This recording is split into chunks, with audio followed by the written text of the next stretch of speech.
Press மீட்ல வந்து நம்ம திருச்சி மாவட்டம் லால்குடி உட்கோட்டம் சமயபுரம் காவல் நிலையத்தில் நடந்த ஒரு முக்கியமான ஒரு டெக்காய்டி கூட்டுக்களவு வழக்கை பற்றி செய்திகள் கொடுக்கறதுக்காக தான் இந்த பிரஸ் மீட் கூப்பிட்டுருக்கோம். ஸோ இந்த வழக்கு பார்த்தீங்க அப்படின்னா நம்ம சமயபுரம் காவல் நிலையத்தில் கடந்த மாதம் செப்டம்பர் மாதம் 13ஆம் தேதி இரவு சுமார் 8:20 மணி வாக்கில் நடக்குது. இதில் வந்து பார்த்தீங்கன்னா சென்னையை சேர்ந்த ஆர்கே சில்வர் அப்படிங்கிற அந்த நிறுவனத்தை சேர்ந்த அதில் வேலை செய்யக்கூடிய திரு குணவந்த், திரு மகேஷ் மற்றும் ஓட்டுநர் பிரதீப் அப்படிங்கிற இந்த 3 பேர் வந்து அதுக்கு ஒரு 4 நாட்கள் முன்பு சென்னையில் கிளம்பி பல்வேறு மாவட்டங்களுக்கு வந்து சென்று நகை விற்பனையை செய்து முடித்துவிட்டு சென்னைக்கு திரும்பும் தருவாயில் தான் இந்த குற்ற வழக்கு நடக்குது. இவங்க வந்து பார்த்தீங்கன்னா முதல் கட்டமாக ஈரோடு மாவட்டம் போனாங்க, அப்புறம் கோயம்புத்தூர், அதுக்கப்புறம் மதுரை, திண்டுக்கல், அதுக்கப்புறம் திரும்பி நம்ம திருச்சி மாவட்டம் வழியாக சென்னை போயிட்டு இருக்காங்க. ஸோ அவங்க இந்த மாதிரி வந்து ஒரு அவங்களுடைய அந்த அவசரத்துக்காக ஒதுங்கிறதுக்காக அவங்க நிற்க ஒரு இடத்துல இருட்டான பகுதியில் சமயபுரம் டோல் பிளாசா தாண்டி இருங்கலூருக்கு அந்த கிட்ட வந்து ஒரு இருட்டான பகுதி கிட்ட நிறுத்தும் போது பின்னாடி அவங்கள தொடர்ந்து வந்த ஒரு வண்டி, அதுலேருந்து வந்தக்கூடிய ஒரு 4 நபர்கள் 5 நபர்கள் ஒன்றா சேர்ந்து அவங்கள வந்து அவங்களுடைய கார் கண்ணாடியை உடைச்ச மாதிரியும் அவர்களை வந்து லேசாக தாக்கிய மாதிரியும் மற்றும் அவர்கள் காருக்கு பின்னாடி டிக்கியில் வைத்திருக்கக்கூடிய 3 பைகள், ஒன்றுத்துல துணிமணி இருக்குது, மற்ற 2 பைகளில் நகைகள் இருக்குது. அந்த நகைகளை எடுத்துகிட்டு போனதாக எங்களுக்கு உடனடியாக ஒரு அவசர 100 எண்ணுக்கு கால் பண்ணுறாங்க.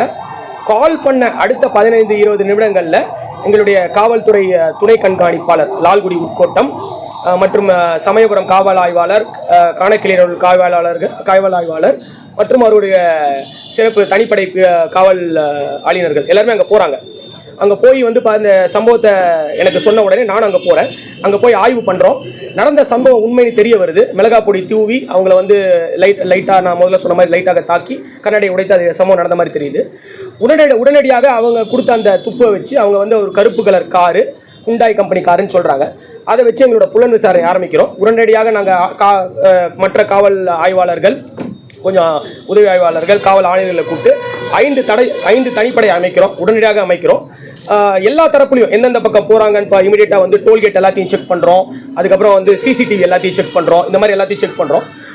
அதில் வந்து எங்களுக்கு ஒரு முக்கியமான குழு கிடைக்குது. ஒரு ஹுண்டாய் வென்யூ, இவங்க சொன்ன மாதிரியான ஒரு ஹுண்டாய் வென்யூ கார் வந்து நம்ம கல்லகம் அந்த டோல் பிளாசா வழியாக போதுங்கிறது தெரிய வருது. அதன்படி அப்படியே நாங்கள் பின்தொடர்ந்து போகிறோம். பின்தொடர்ந்து அவங்கள அப்படியே ட்ராக் பண்ணிகிட்டே போகிறோம். முதல் கட்ட முயற்சி அவங்கள வந்து நம்ம கர்நாடகா மாநிலத்தில் அவங்கள நம்ம பிடிக்க முயற்சி பண்ணுறோம். அப்போ வந்து அங்கே இருக்கக்கூடிய நபர்கள் எல்லாம் தப்பி செல்கிறாங்க. அதுக்கப்புறமா அவங்க எல்லாருமே ஒவ்வொருத்தரையாக வந்து வெவ்வேறு தனிப்படைகள் அமைத்து சுமார் கடந்த 20-25 நாட்களில் 6 மாநிலங்கள், அதாவது கர்நாடகா, மகாராஷ்டிரா, குஜராத், ராஜஸ்தான், மத்திய பிரதேஷ் மற்றும் பீகார் கூட போயிட்டு வந்தாங்க டீமு. இந்த 6 மாநிலங்களில் போயிட்டு சுமார் 25 நாட்கள் இந்த 5 தனிப்படைகள் கஷ்டப்பட்டு இது பண்ணி மொத்தமாக 12 குற்றவாளிகளை கைது பண்ணியிருக்கிறோம். இந்த 12 குற்றவாளிகளில் முக்கியமான குற்றவாளி வந்து நம்ம பிரதீப். ஏன்னா அவர் தான் வந்து வாகன ஓட்டுநர். அந்த நிறுவனத்தில் வந்து சுமார் ஒரு 3 மாதங்களுக்கு முன்னாடி தான் அவர் சேர்ந்திருக்காரு. அவர் வந்து அவருடைய நண்பர்களான ஹனுமன், கைலாஷ், இவர்கள் எல்லாருமே சென்னையில் இருக்காங்க தற்காலிகமாக, குறைந்த சில வருடங்களாக, சில மாதங்களாக. அவங்க மூலமாக தகவல்கள் சொல்லி அவர்களுடைய நண்பர்களான முகமது சொஹேல், பன்னாராம், அலைஸ், வினோத், மணிஷ் சிரோஹி, மங்கிலால், விக்ரம் ஜாட், இந்த 5 நபர்கள் இவங்க எல்லாருமே வந்து வராங்க. அங்கே ராஜஸ்தான்லேருந்து வெவ்வேறு விதமாக வராங்க. கூட இந்த பிரதீப் ஜாட் இவருடைய அண்ணன் மனோகர் ராம், இவரும் இதில் அவருக்கு உடந்தையாக இருக்காரு. இவங்கள நகை தொழிலில் இருக்கிறதுனால திருட்டு போன நகையை எப்படி வந்து விற்க முடியும் அப்படிங்கிறதுக்கு வந்து இவர் தான் வந்து இந்த பிரதீப்பும் இந்த மனோகர் ராமும் தான் ஐடியா கொடுக்குறாங்க. ஸோ இப்படி இந்த முக்கியமான இந்த 9 குற்றவாளிகளை கைது பண்ணுறோம். இது மட்டும் இல்லாமல் முதல் கட்டமாக நம்ம பிடித்த இந்த 7 குற்றவாளிகள் அல்லாமல் கடைசியாக இறுதியாக விக்ரம், மங்கிலால், இவங்க 2 பேர் தான் வந்து முக்கியமாக அந்த நகையை வச்சுட்டு இருந்தோம். ஏன்னா நாங்கள் வந்து முதல் கட்ட அந்த கைது நடவடிக்கையை வந்து நடந்த ஒரு 2-3 நாட்கள்லேயே பண்ணிட்டோம். பட் நான் உங்களுக்கு தகவல் சொல்லாமல் இருந்தது காரணம் வந்து முக்கியமாக இந்த திருட்டு போன நகையோட தப்பி சென்ற விக்ரம், மங்கிலால் இவங்க வந்து தப்பித்து போயிடக்கூடாதுங்கிறத உங்களுக்கு நான் முதலே தகவல் சொல்லாமல் இருந்தேன். எனக்கு பல்வேறு நம்ம நண்பர்கள், ஊடக நண்பர்கள் கேட்டு நான் சொல்லாமல் இருந்தது காரணம் அதுதான். இன்னைக்கு ஃபுல் ரெக்கவரி பண்ணுறதுக்கான ஒரு முக்கியமான பாயிண்ட் அதுதான். ஸோ அவங்கள வந்து மத்திய பிரதேச மாநிலம் அந்த பார்டர் பட்வானி, இந்தோர், அந்த பார்டரில் வச்சு மத்திய பிரதேஷ் காவல்துறையோட உதவியோட கைது பண்ணுறோம். அவங்ககிட்ட இருந்து முக்கியமான ஒரு ஹியூஜ் குவான்டிட்டி நகையை வந்து பறிமுதல் பண்ணுறோம். அவங்க கொடுக்குற வாக்குமூலத்தில் இருந்து அடுத்து மும்பையில் வந்து அவங்களுக்கு அந்த கொஞ்சம் நகையை உருக்கியிருக்காங்க. அந்த நகையை உருக்குறது கொஞ்சம் நகையை விற்றுருக்காங்க, காசை செலவழிச்சிருக்காங்க. அதுக்கு அவங்களுக்கு உதவி பண்ண பரத்ராம், ராகேஷ் மற்றும் பரத்ராமோட மனைவி லக்ஷ்மி தேவி, இவங்க 3 பேர். ஸோ ஆக மொத்தம் 12 பேரை நாங்கள் கைது பண்ணியிருக்கிறோம். மொத்தமாக இந்த வழக்கில் பார்த்தீங்க அப்படின்னா சுமார் 10 கிலோ நகைன்னு கொடுத்துருக்காங்க. ஸோ அதை நம்ம இது பண்ணி பார்த்ததில் 9.9 கிலோ பக்கம் வருது. அதில் 9.9 கிலோ 681 கிராம் நம்ம இப்போ இன்றைக்கி கைப்பற்றியிருக்கோம். நகையாகவும் அவங்க உருக்கிய அந்த கட்டிகளாகவும் ரெக்கவரி பண்ணியிருக்கோம். இது இல்லாமல் ஒரு 6,05,000 ரூபா அவங்க செலவு பண்ண காசு, அவங்க சாப்பாட்டுக்கு மற்ற இதுக்கு செலவு பண்ணது போக மிச்ச காசை பறிமுதல் பண்ணியிருக்கிறோம். சுமார் ஒரு 97% ரெக்கவரி. 100% தொலைந்து போன பொருளோட மதிப்பு நம்ம வச்சுக்கிட்டா 97% ரெக்கவரி பண்ணியிருக்கிறோம். ஸோ இது one of the highest recovery. கம்ப்ளைண்ட்டுக்கும் அவங்க எல்லாருமே செக் பண்ணி பார்த்துட்டு சொல்லியிருக்காங்க. இது மட்டும் இல்லாமல் இந்த வழக்கில் அவங்க அந்த நம்ம அந்த வழக்கு குற்றத்தை புரியறதுக்கு உதவி செஞ்ச ஹுண்டாய் வென்யூ கார், அதை அவங்க ரெண்டில் எடுத்துகிட்டு வந்திருக்காங்க. அந்த காரை பறிமுதல் பண்ணியிருக்கோம், ராஜஸ்தான் எண் பொருந்திய அந்த நம்பரை, வண்டியை. இது இல்லாமல் ஒரு நாட்டு துப்பாக்கி ஒன்றும் 2 தோட்டாக்களும், இது மட்டும் இல்லாமல் அவங்க ஃபோன் பயன்படுத்திய 7 மொபைல்கள், சிம் கார்டுகள், ஜுவல்ஸ்க்கான டேகு, விசிட்டிங் கார்டு, இந்த மாதிரியான சிம் கார்டு, இந்த மாதிரி பல சமாச்சாரங்களை கைது பண்ணியிருக்கோம். மொத்தமாக இதில் வந்து என்னுடைய கண்காணிப்புலையும் கூடுதல் காவல் கண்காணிப்பாளர், துணை கண்காணிப்பாளர் தலைமையில் 5 இன்ஸ்பெக்டர்ஸ், 5 எஸ்ஐ, 6 எஸ்ஐ, அதுக்கப்புறமா வந்து ஒரு 30-35 காவல் ஆணையர்கள் கடந்த 25 நாட்களுக்கு மேலாக 11ஆம் தேதி நடந்தது. இன்றைக்கி சுமார் 10 தேதி, 4 வாரம் ஆக போகுது. இந்த 4 வாரம் 25 நாட்களாக ரொம்ப மிகவும் கடினமாக உழைத்து பல்வேறு முயற்சிகள் எடுத்திருக்காங்க. அவங்க எடுத்திருக்க முயற்சிகள் என்ன அப்படின்னா, சுமார் 250 மொபைல் நம்பர்ஸ், வெவ்வேறு மொபைல் நம்பர், அந்த நபர் அவங்க அந்த குற்றவாளிகள் உபயோகித்த வெவ்வேறு மொபைல் நம்பர்ஸை ஆய்வு பண்ணியிருக்காங்க. இவங்க போன இடங்கள்லாம் வந்து அந்த செல்ஃபோன் டவர், அந்த டவர் டம்ப்னு சொல்லுவோம், அதை ஆய்வு பண்ணியிருக்கிறாங்க. ஐபிடிஆர் எடுத்திருக்காங்க. ஏன்னா இவங்க நிறைய வந்து வாட்ஸ்அப்லேயும் மற்ற சமூக ஊடகங்கள் மூலமாக தொடர்பு கொள்கிறாங்க. அதனால் அதை அனலைஸ் பண்ணியிருக்காங்க. ஸோ இது ஒரு ரொம்ப கடுமையான வேலை. இது மட்டும் இல்லாமல் நான் சொன்ன இந்த 6 மாநிலங்களில் 300க்கும் மேற்பட்ட சிசிடிவிகள் இதை எடுத்திருக்காங்க. இது இல்லாமல் அவங்களோட 6 பேங்க் அக்கௌண்ட்ஸை செக் பண்ணி எடுத்திருக்கோம். டோல் பிளாசா, இவங்க போன டோல் பிளாசா, ஃபாஸ்டாக் டீட்டெயில்ஸ், இந்த மாதிரி பல்வேறு முயற்சிகளில் நம்ம டீம் ரொம்ப சிறப்பாக செயல்பட்டு இன்றைக்கி இந்த ரெக்கவரி மற்றும் இந்த வழக்கில் வந்து முதல் முறையாக 12 அனைத்து குற்றவாளிகளும் நம்ம கைது பண்ணியிருக்கிறோம். இன்றைக்கி அனைத்து குற்றவாளிகளையும் மறுபடியும் நீதிமன்ற காவலுக்கு கொண்டு போக போகிறோம். இது வந்து நம்ம ஒரு சிறப்பான ஒரு முயற்சி.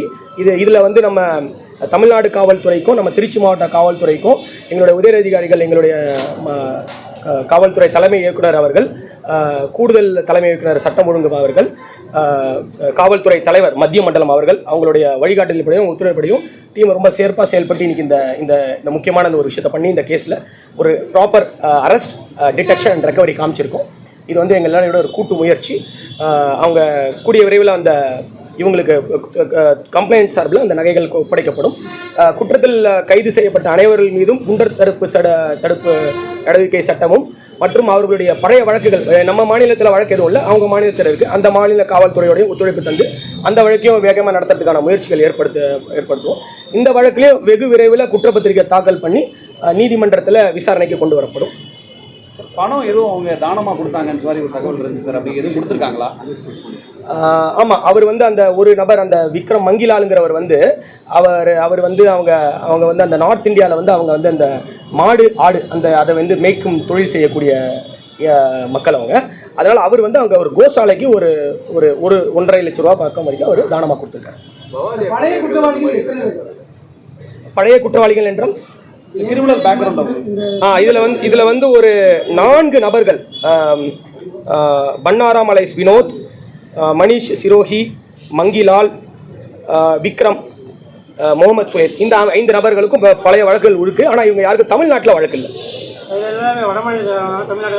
இதில் இருக்கக்கூடிய 12 பேருமே வட மாநிலத்தவர்கள் தான். அதில் ஒரு 4-5 நபர்கள் வந்து தமிழ்நாட்டில் சென்னையில் தற்காலிகமாக அந்த சவுகார்பேட்டையில் வந்து இந்த நகை தொழிலில் ஈடுபடுறவங்க.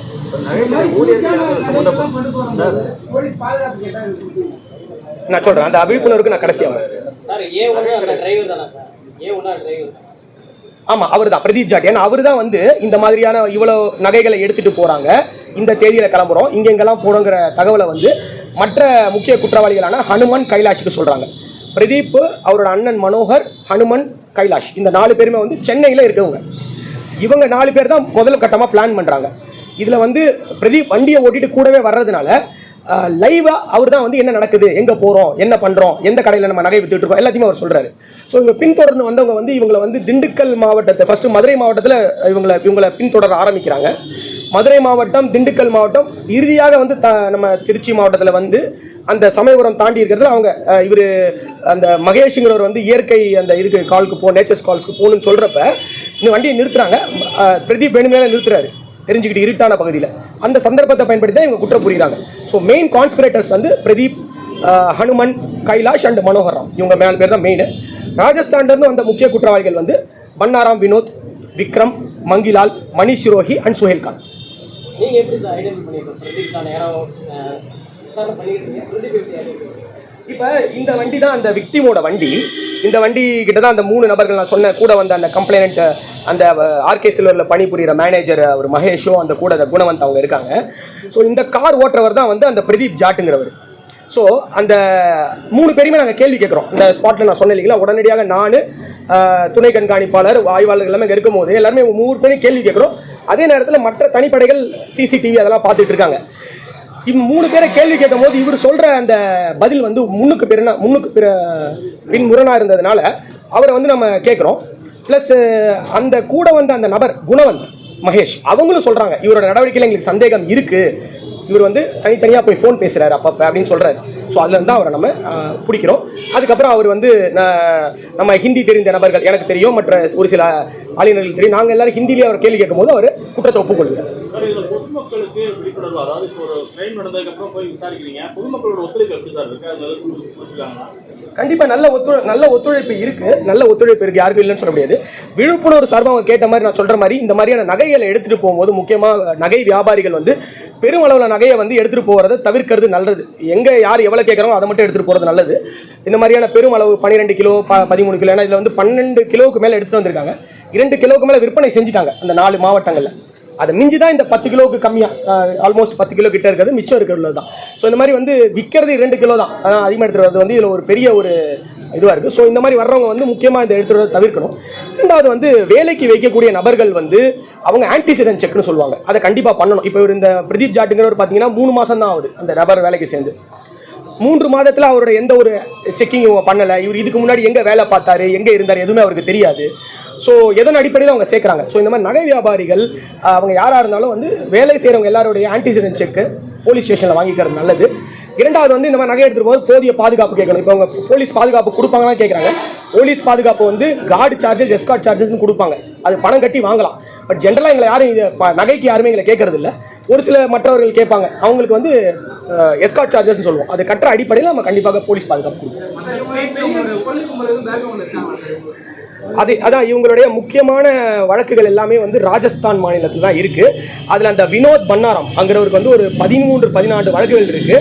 அங்கே வந்து அவர் இந்த துப்பாக்கி, நாட்டு துப்பாக்கி, அது போன்ற அந்த இது அங்கே களவு, அங்கே கொள்ளை, வழிப்பறி இதெல்லாமே ஈடுபட்டிருக்காங்க.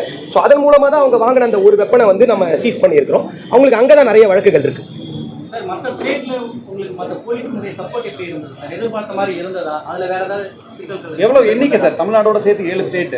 எவ்வளவு டீம் ஸ்பெஷல் ஆபரேஷன் யூஸ் பண்ணீங்க சார்? இல்ல, நம்மளது வந்து நான் சொன்ன மாதிரி வந்து 5 தனிப்படைகள் எல்லாரையும் சேர்த்தா எங்களுடைய சமூக ஊடகங்கள் பார்க்குறவங்க ப்ளஸ் அந்த கால் டீட்டெயில் ரெக்கார்டெல்லாம் பார்க்குறவங்க, சைபர் கிரைம் போலீஸ் எல்லாரையும் சேர்த்து பார்த்தீங்கன்னா ஒரு 37-40 பேர் இருப்பாங்க. 5 ஆய்வாளர்கள், 6 உதவி ஆய்வாளர்கள், மற்றவர்களாம் காவல் ஆளுநர்கள்.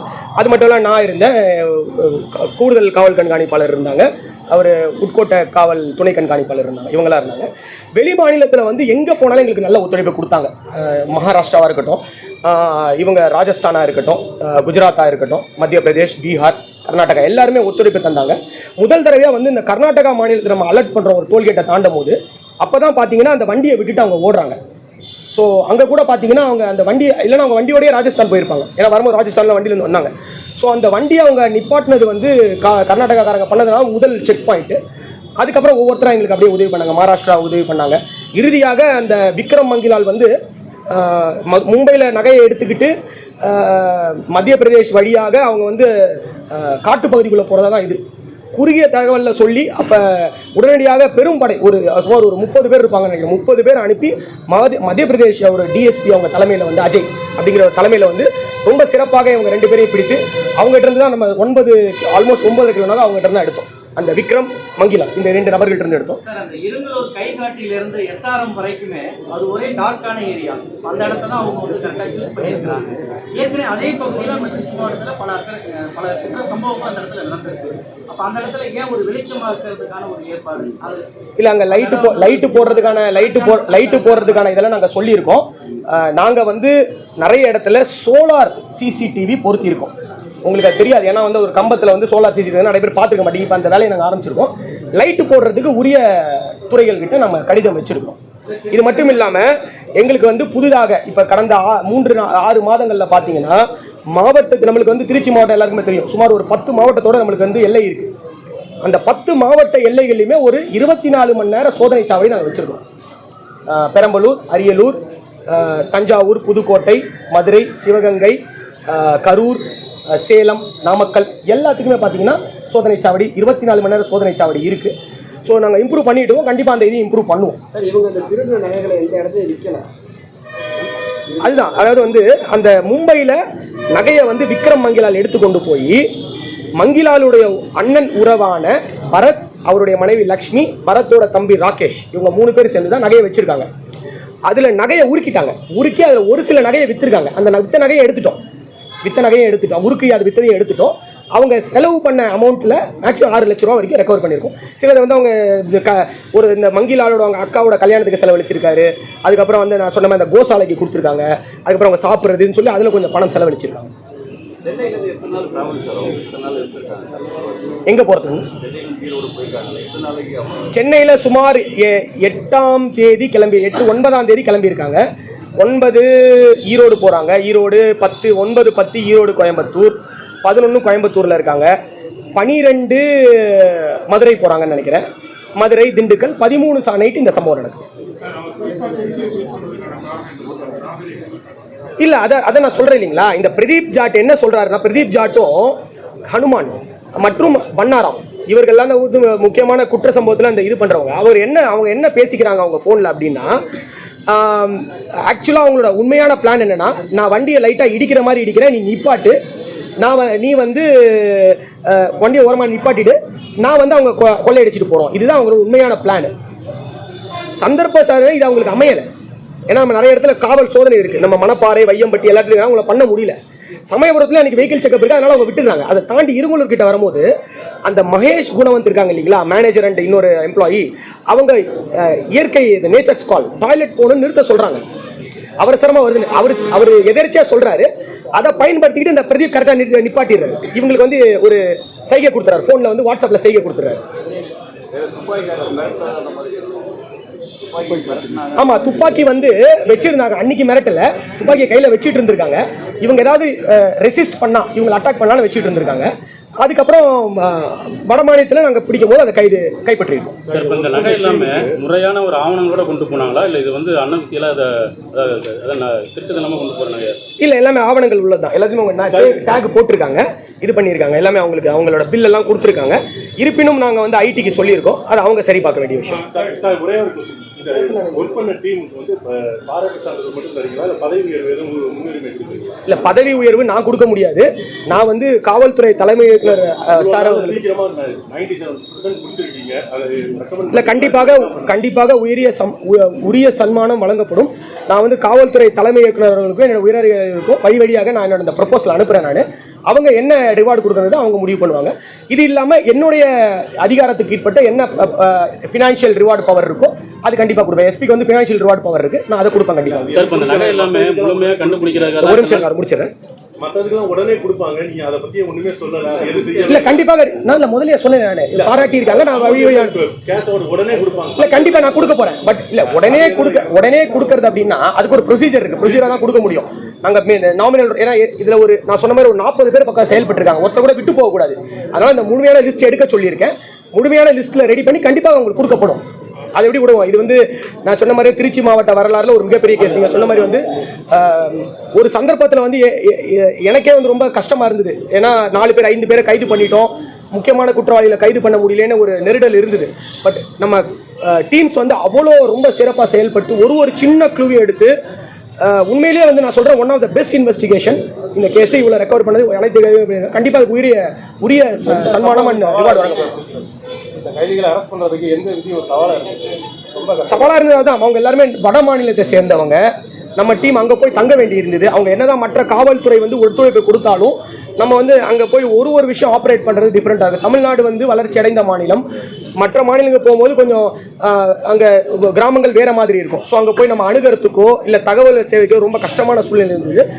இரவு பகல் பார்க்காம, ஏன்னா ஒரு சில நாட்களில் வந்து நைட்டு 2 மணி 3 மணிக்கெல்லாம் எங்கள்கிட்ட ஃபோனில் வருவாங்க, இந்த இடத்துல இருக்கோம் இது பண்ணுறோன்னு சொல்லிட்டு. 2-3 ரொம்ப தருணங்களில் வந்து ரொம்ப நெருக்கடியான சூழ்நிலை சந்திச்சிருக்காங்க. அதையும் தாண்டி தான் நம்ம டீம் செயல்பட்டு இதை கைப்பற்றியிருக்காங்க. முடிச்சிடறாரு கேட்டார். நகையெல்லாம் வந்து இப்போ ரெக்கவரி காட்டுறதுக்காக தான் இத்தனை நாள் லேட் ஆச்சுன்னு சொன்னீங்க. ஆனால் 2 நாளைக்கு முன்னாடியே ஃபோட்டோ வந்து ரிலீஸ் ஆகுது. தனிப்பட்ட போலீஸ் சிறப்பாக செயல்பட்டாலும் இதை ரிலீஸ் பண்ணது யாரு? இல்லை, அதாவது என்ன அப்படின்னா, நான் முதல்ல சொன்ன மாதிரி தான் முக்கியமான குற்றவாளி விக்ரம் மங்கிலால் இந்த இருவரை வந்து மத்திய பிரதேஷ் காவல்துறை தான் கைது பண்ணுறாங்க. நம்ம டீம் அப்போ போய்கிட்டு இருக்காங்க, பின் தொடர்ந்து போகிறாங்க. அவங்க உடனடியாக கைது பண்ணதுனால அங்கே இருந்த அங்கே லோக்கல் ஊடக நண்பர்கள் வந்து அவங்கள வற்புறுத்தி அந்த காவல்துறை மூலமாக தான் போயிருக்கு. நாங்கள் கொடுக்கல. திருச்சி மாவட்ட காவல்துறை சார்பாவோ தமிழ்நாடு காவல்துறை சார்பாவோ யாருக்கும் எந்த அஃபிஷியலான இன்ஃபர்மேஷன் இன்னைக்கு தேதிக்கு நாங்கள் கொடுக்கல. சார், இப்போ 5 தனிப்படை வந்து சிறப்பாக செயல்பட்டுருக்காங்க. இதே போல் வந்து இப்போ ராமஜெய கொலை வழக்கில் இல்லை சாரி, நீங்கள் இந்த வழக்கை பற்றி மட்டும் கேளுங்க. அந்த வழக்கு எங்களுக்கு சம்மந்தம் இல்லை. இல்லை, தமிழர்கள் யாரும் இல்லை இதில். நான் முதல்ல சொன்ன 4 நபர்கள் வட இந்தியர்கள் தமிழ்நாட்டில் இருக்கக்கூடியவர்கள். இல்லை, இப்போ எல்லாமே நான் வந்து நானே தனியாக விசாரித்தேன். எல்லாரும் ஒவ்வொருத்தரையும் விசாரித்தேன். இதில் வந்து எல்லாருக்குமே பார்த்தீங்கன்னா கூகுள் மேப்ஸ் இருக்குது. கூகுள் மேப்ஸ் எந்த வழியாக ஷார்ட்டஸ்ட் ரூட் முத கொண்டு காமிச்சிடுது. ஒரு எடுத்துக்காட்டுக்கு நான் சொல்கிறேன். வரும்போது அவங்க பார்த்தீங்க அப்படின்னா ராஜஸ்தான், குஜராத், மகாராஷ்டிரா, கர்நாடகா, அப்படியே சாம்ராஜ் நகருங்கிற மாவட்டம் வழியாக மைசூர் வந்து திருப்பூர் வந்து உள்ளே வராங்க. ஏன்னா இவங்க வந்து அப்போ கோயம்புத்தூர் தாண்டி போகிறாங்க.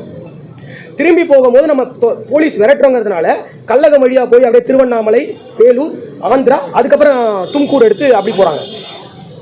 ஸோ கூகுள் மேப் இருக்கிறதுனால உங்களுக்கு எந்த ரூட் போனாலும் போட முடியுது. அது ஒரு பெரிய சிக்கல் ஒன்றும் கிடையாது. இப்போ உங்களுக்கு கார்லேயே ஜிபிஎஸ் இருக்குது. அவங்க காரை கூட பிடிச்சிருக்கோம், அந்த காரை கூட பாருங்கள். அதில் தான் ஒரு முக்கியமான இது பார்த்தீங்க அப்படின்னா, இதுதான் வந்து அவங்களோட ஒரிஜினல் ராஜஸ்தான் நம்பர். ஆனால் இந்த நம்பர் பிளேட்டை அவங்க பண்ணுறாங்க. இதை வந்து அந்த கைலாஷ்ங்கிற நம்பரும் ஹனுமான்கிற நம்பரும் கோயம்புத்தூரில் பண்ணுறாங்க. அவங்களுக்கும் நட்டி நாங்கள் போய் அந்த ஸ்டேட்மெண்ட்லாம் எடுத்திருக்கோம். இது எதுக்கு நான் இப்போ காமிக்கிறேன் அப்படின்னா, இந்த இந்த பிளேட் பண்ணுறவங்களுக்கு ஒரு முக்கியமான ஒரு விஷயம் இதில் நான் வெளிப்புற சொல்லிக்க விரும்புகிறேன்னா, இந்த மாதிரி வண்டியோட ஆவணங்கள் இல்லாமல் இந்த மாதிரி நம்பர் பிளேட்டை யாரும் பண்ணி தர வேண்டாம்.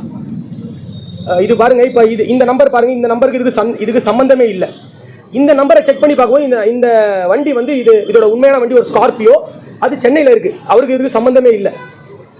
ஸோ இந்த மாதிரி வண்டியை பார்க்காமையோ இல்லை வண்டியோட ஆவணங்களை பார்க்காமையோ நம்பர் பிளேட்டை இந்த கடை, ஸ்டிக்கர் கடை, இந்த நம்பர் பிளேட் கடை வச்சிருக்கோம், தயவு செய்து பண்ணி தர வேண்டாம். அந்த நம்பர் பிளேட் கைது பண்ணிருக்கீங்க? இது அவர்தான் ஹனுமன் கைலாஷ்.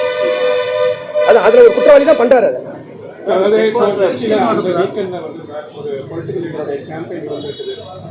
இல்ல, நீங்க சாரி, இதை பத்தி மட்டும் கேளுங்க.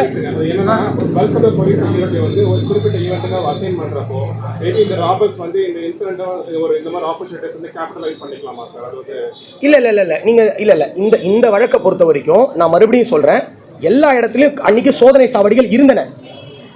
என்ன இதுல பிரச்சனை அப்படின்னா, அந்த பிரதீப்புங்கிறவர் வந்து நான் சொன்ன மாதிரி வந்து அவரோட பிளான் வேற. அந்த மாதிரி நடந்திருந்தா கண்டிப்பா எங்களுக்கு தகவல் உடனே வந்திருக்கும். இரண்டாவது வந்து அவங்க அந்த நேச்சர் ஸ்காட் போக நிறுத்துறாங்க, அதுதான். மற்றபடி போலீஸ் அன்னைக்கு பற்றாக்குறையில இல்லை. எல்லா இடத்துலையும் எல்லாருமே வெஹிக்கிள் செக்அப்லாம் இருந்தாங்க. அதெல்லாம் வந்து எந்த குறையுமே கிடையாது. இன்ஃபேக்ட் அப்படி சொல்லும் போது தான் கள்ளகம் டோல் பிளாசா வழியாக இந்த வண்டி இந்த நம்பர்லேருந்து இந்த நம்பரை மாற்றிட்டு போகுதுன்னு கண்டுபிடிக்கிறோம். அதுக்கப்புறம் தான் இந்த நம்பரோட டோல்கேட் ஒன்று ஃபாலோ பண்ணி தான் அந்த நம்பர் அந்த ஆந்திரா மூலமாக கர்நாடகாவுக்குள்ள போகிறாங்க. கர்நாடகாவில் சொல்லி கர்நாடகா போலீஸ் சேஸ் பண்ணுறாங்க.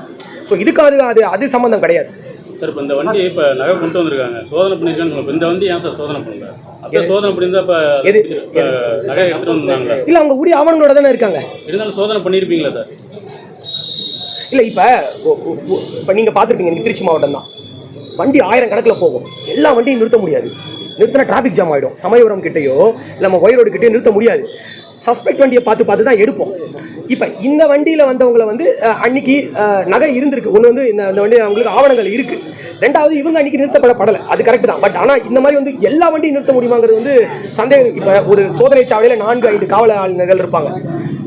திருச்சி மாவட்டம் வந்து ஒரு நான் முதல்ல சொல்லுவேன் மத்திய மாவட்டம். தென் மாவட்டங்கள்லேருந்து வண்டி போகிறது, வட மாவட்டங்கள் வருது, மற்ற மாநிலங்கள் எல்லாருமே தமிழகத்தில் எந்த பகுதி போகிறதாலும் திருச்சியை தாண்டி தான் போகிறாங்க. ஒவ்வொரு வாகனம் நிறுத்துறது வந்து சாத்தியம் கிடையாது. நீங்களே சொல்லி பாருங்க எப்படி சாத்தியம் சொல்லுங்க. 1 மணி நேரத்துக்கு நீங்கள் நின்று பார்த்தீங்கன்னா சுமார் 1000 வாகனங்கள் மேலே போகும். எப்படி நிறுத்த முடியும்? வாசல் கிடையாது. கண்டிப்பாக கண்டிப்பாக கண்டிப்பாக மாவட்ட ஆட்சியரிடமும் நான் பேசியிருக்கேன். கண்டிப்பாக குற்றத்தடுப்பு நடவடிக்கையில் எங்கள் சைடில் என்னென்னலாம் மேற்கொள்ள முடியுமோ அதை நாங்கள் பண்ணோம். இன்ஃபேக்ட் வந்து ஒரு கைது அக்யூஸ்டை கைது பண்ணுறப்ப நாங்கள் எங்களுக்குள்ளேயே பேசிப்போம். இதெல்லாம் நாங்கள் ஃபியூச்சரில் இம்ப்ரூவ் பண்ணணும்னு சொல்லிட்டு நாங்கள் இது டீட்டெயிலாக ஒரு கேஸ் ஸ்டடி பண்ணுறோம். கண்டிப்பாக இதில் இம்ப்ரூவ் பண்ணுவோம். நீங்கள் சொன்ன மாதிரி மாவட்ட ஆட்சியரிடமும் மற்ற துறையினரிடமும் நாங்கள் சொல்லியிருக்கோம். லைட்டிங் எங்கெல்லாம் இம்ப்ரூவ் பண்ணணும்னு சொல்லியிருக்கோம்.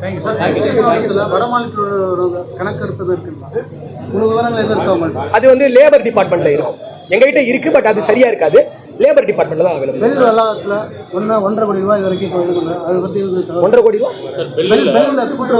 வங்கியில் இல்லை கம்ப்ளைண்ட் எதுவும் வரல. வந்திருக்கான்னு சொல்லுங்கள், அது அப்புறம் சார் கொஞ்சம் சார்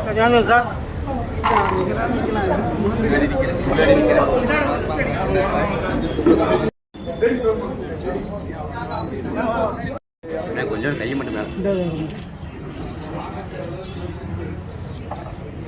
திருமல் எடுத்துட்டு தான் சொன்னேன் வரேன்.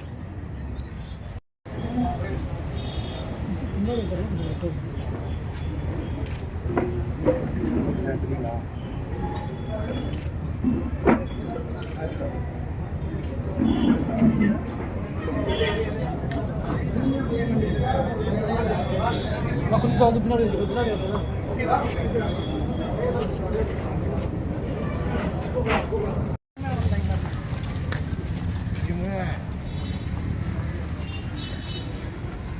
எல்லாருமே